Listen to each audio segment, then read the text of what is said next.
DbSchema may connect to the database for importing the database schema, browse the data, or execute SQL queries.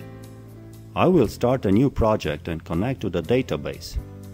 Here I will have to fill in the database vendor I am using, like MySQL, Oracle, Postgres, and so on. The Java driver. First time, here are listed the drivers which are pre-configured with DbSchema. But you may need to upload your own driver. After the next steps, I will give you more informations about the database drivers.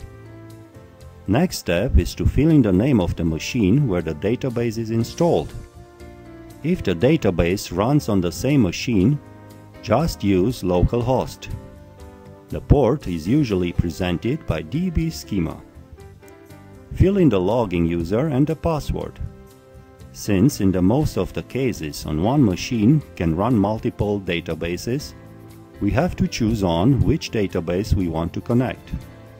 In the end, we can press Test Connection in order to check the connectivity.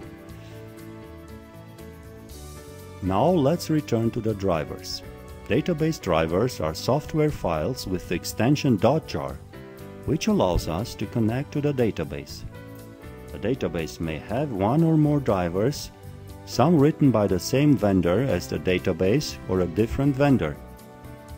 All of them are implementing the same standard, named JDBC. The easiest way to find the right database driver is to check the internet website of the vendor or look into the database installation folder. Usually you may get a zip file. You will have to unpack and search for the jar file inside.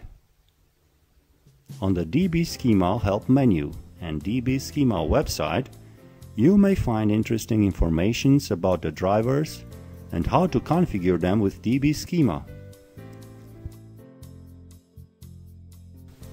Now we can start the import of the schema from database. We choose which catalogs should be imported. In the end, we have our own DbSchema project with the scheme, layouts, browse, and SQL.